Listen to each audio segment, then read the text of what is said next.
सर्वप्रथम मां शारदे के श्री चरणों में नमन।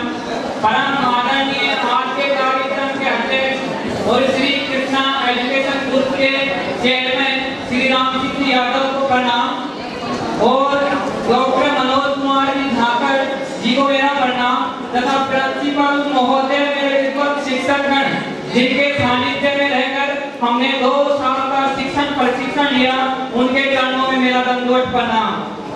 मुस्कुराती जिंदगानी चाहिए, मुस्कुराती जिंदगानी चाहिए, सब की एक जागृत कहानी चाहिए। सारी दुनिया अपनी हो जाती है जब उस रब की मेहरबानी चाहिए, उस रब की मेहरबानी चाहिए। मान्यवर, आज मैं 2 विषयों पर अपनी बात रखूंगा, जिसमें पहला मेरा इन 2 साल का शिक्षण प्रशिक्षण का अनुभव और दूसरा डिप्रेशन के शिकार हुए युवाओं के गलत दिशा में बढ़ते कदम। महोदय, मैं अपने भाग्य को बड़ा खुशनसीब मानता हूं कि मुझे इस महाविद्यालय में प्रशिक्षण करने का मौका मिला। यहाँ पर केवल अध्यापक नहीं करे जाते हैं, यहाँ विद्यार्थियों की वो प्रतिभा निकाली जाती है जो उसमें छुपी हुई होती है, उसको मूर्त रूप देने का काम यहाँ किया जाता है। अनुभवी तथा शिक्षित अध्यापकों द्वारा प्रशिक्षण करवाया जाता है। मैनेजमेंट तथा महाविद्यालय भवन की उत्तम व्यवस्था है। मान्यवर, मैंने मेरे सहपाठियों से प्रशिक्षण महाविद्यालय से संबंधित चर्चा की तो मैं पाया कि ऐसे भी महाविद्यालय हैं जहाँ नए तो कक्षा हैं और नई कक्षाएं चलती हैं, उनका जो शिक्षण प्रशिक्षण है वो बगैर उपस्थिति के ही उनकी डिग्री घर पहुंच जाती है। तो मैं बड़ा गर्व करता हूं कि हमारा एकमात्र संस्थान है जो सब सुविधाओं में संपन्न है। मान्यवर, अगर मुझे कहा जाए कि आप इस महाविद्यालय की कमियां बताइए तो मैं उसमें असमर्थ हूं, क्योंकि मैं उसमें असमर्थ हूं तो मैं अपने उसके समक्ष सुझाव बताऊंगा, शायद आप सब उस पर अमल करेंगे। प्रतिभाओं को अच्छे तरीके से निखारने के लिए जो एक्टिविटी हमें करवाई गई थी वो शायद पर्याप्त नहीं थी, उसमें बढ़ोतरी की जाए। कम से कम एक पखवाड़े में डिबेट सत्र का आयोजन किया जाए, जिससे कि विद्यार्थियों में विषयों के प्रति समझ तथा तर्क वितर्क करने की क्षमता का विकास हो सके। सप्ताह के प्रत्येक शनिवार को जो एक्टिविटी होनी चाहिए वो रुचि और लगन के साथ होनी चाहिए तथा इस दिन तो होने वाली गतिविधियों में रेगुलरिटी बनी रहनी चाहिए। एक छोटी सी अपील करना चाहूंगा मान्यवर, महाविद्यालय में प्रशिक्षण काल के दौरान दूर दूर से छात्र अध्यापक और छात्र अध्यापिकाएं आते हैं, क्योंकि महाविद्यालय बस स्टैंड से कुछ दूरी पर स्थित होने के कारण उनको टाइम मैनेजमेंट की कठिनाइयों का सामना करना पड़ता है। तो मैं आपसे रिक्वेस्ट करूंगा कि निःशुल्क रूप से उन छात्र अध्यापक और छात्र अध्यापिकाओं के लिए चौराहे से लेकर महाविद्यालय तक की साधन की व्यवस्था करेंगे तो हम सबको इसको जरूर इसका फायदा देखने को मिलेगा। जहाँ सारा शिक्षक के पीछे चलता है, जहाँ सारा शिक्षक के पीछे चलता है, काल की गति को शिक्षक मोड़ सकता है, शिक्षक धरा को अंबर से जोड़ सकता है। याद रखो, चाणक्य ने इतिहास बना डाला था, क्रूर मगध राजा को मिट्टी में मिला डाला था।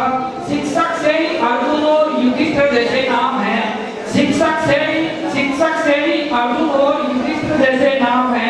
शिक्षक की निंदा करने से दुर्योधन बदनाम है। शिक्षक की दया दृष्टि से बालक राम बन जाते हैं और शिक्षक की अनदेखी से बालक रावण भी कहलाते हैं। महोदय, मैं मेरे दूसरे विषय पर संक्षिप्त में अपनी बात रखना चाहूंगा जो एक गंभीर विषय है। मान्यवर, भीगती मसों और फूलती नसों के दिनों में अपने घर से सैकड़ों किलोमीटर दूर 10 बाई 10 के कमरे में रह रहा है अकेला किशोर बैठकर अपने मन मस्तिष्क में चल रहे झंझावातों और चक्रवातों को झेल रहा होता है, अपनी मनोस्थिति को कोस रहा होता है। किसी छोटे बड़े सपने के खत्म हो जाने के कारण वक्त को हर वक्त अपने आप को ही समझ रहा होता है और उसके बाद ऐसा फैसला लेता है जिसको लेने का उसको कोई हक नहीं है।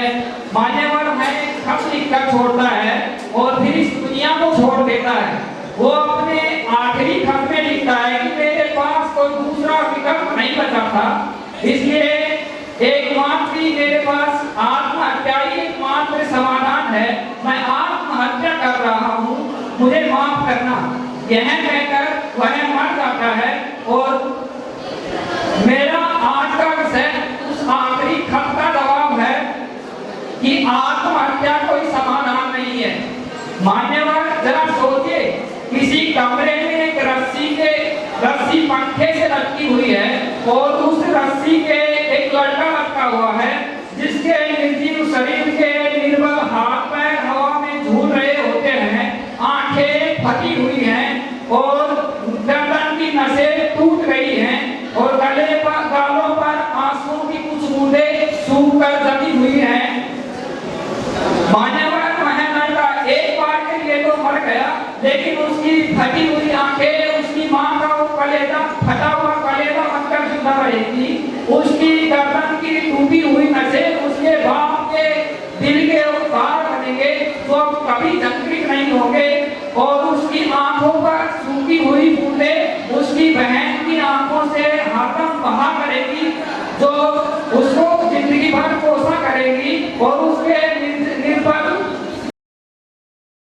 निर्जीव शरीर के निर्बल हाथ पैर जो हवा में झूल रहे होते हैं, उसके भाई के हिम्मत को सदा तोड़ा करेंगे। और यहाँ लिया गया फैसला उसके जैसे लाखों युवाओं को तथाकथित प्रेरित करेगा। मान्यवर यह कैसा हल है, इसमें अपनों का बर्बाद होता हुआ कल है। खुदकशी करने वाला इंसान खुद को एक बार के लिए मर जाता है, लेकिन उसके यार दोस्त, उसके घर परिवार के लोग, उसके रिश्तेदार के लोग बार बार मना करते हैं। वो हर वक्त खुद को अपराधी समझ रहे होते हैं। इस संसार के कारण जीते जी वो मरे हुए के समान होते हैं। मान्यवर डॉक्टर्स एवं मनोवैज्ञानिकों का कहना है कि अगर इन सही वक्त पर किसी प्रकार की मार्गदर्शन या मतलब कोई प्रोत्साहन किया जाता तो उनकी जान बचाई जा सकती थी। आंकड़ों का स्पष्टतया मानना है कि 10 में से 8 आत्महत्याएं स्पष्ट संकेतों के बाद होती है। तो हमारा ये दायित्व बनता है कि हमारे आसपास से मानसिक तनाव से ग्रसित लोगों की मन की बात सुने, उनका उत्साहवर्धन करे और उनके हौसला अफजाई करे। आत्महत्या मनचाही मौत नहीं है, आत्महत्या मनचाही मौत है। मरना उन्हें भी अच्छा नहीं लगता, लेकिन घबरा कर क्षणिक आवेश में आकर यह निर्णय ले लिया जाता है। बताइए कि कोई समाधान नहीं है, अब तो घबरा कर मर जाएंगे, लेकिन मरने के बाद भी अगर चैन नहीं मिला तो आप किधर जाएंगे? अगर सही वक्त पर उन तक पहुंचाएगा मानसिक प्रोत्साहन, उनकी जान बचा सकता है। तो खुदकशी करने वाले चाहते हैं कि उनके लिए मेरा यही संदेश है कि जब लगना लगे कि आत्महत्या एकमात्र उपाय है, तब अपने आप आंखें बंद करके अपनी मौत का मंजर देखिए और सफेद कफन में मोड़कर जमीन पर पड़ी अपने लाश के पास दूध होकर बेहोश हो चुके अपने माँ बाप, रोती कलमती बहनें और दहाड़े मारकर चीख रहा भाई नजर आ जाए तो उनके होठों के तवज्जुह को जीने का बहाना बना लेना। अपने सपने जो उस मौत के किसी और मायने से पूरे हो रहे हो, उन्हें पूरे करने का अपने जीने का बहाना बना लेना।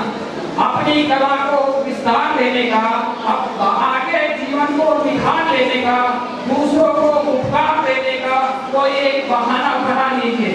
जीवन जीने के बहाने लाखों हैं, लेकिन मरिए मत। और वैसे भी छोटी मोटी अकादमिक विफलताओं को कोई विफलता नहीं होती, जिंदगी यहाँ तक नहीं है, सफलता विफलता चलती रहती है। अगर छोटी मोटी विफलताओं को दिल से ना लगाए और गोपालदास की नीरज की पंक्तियों के माध्यम से मैं अपनी बात समाप्त करना चाहूंगा कि चुप चुप अश्रु बहाने वालों, मोती व्यर्थ लुटाने वालों, चुप चुप अश्रु बहाने वालों, भुगताने वालों, कुछ सपनों के मर जाने से जीवन नहीं मरा करता है। सपने क्या है? नयन पर सोया हुआ पानी और उसका टूटना जो जागे नींद कच्ची जवानी, गीली उम्र बनाने वालों, डूबे बिना नहाने वालों, कुछ पानी के बह जाने से सावन नहीं मरा करता है, रंग खिलौने खो जाने से बचपन नहीं मरा करता है, कुछ दीपों के बुझ जाने से आंगन नहीं मरा करता है, कुछ उम्रों की नाराजगी से दर्पण नहीं मरा करता है, कुछ सपनों के मर जाने से जीवन नहीं मरा करता है, जीवन नहीं मरा करता है। अंत में मैं अपने दूसरे साथियों को कहना चाहूंगा, आपका यहाँ पर कदम कदम पर मूल्यांकन होता है। आप यहाँ से केवल कागजी रूपी डिग्री ना लेकर जाए, कुछ पाकर जाए, क्योंकि आपने जो प्यार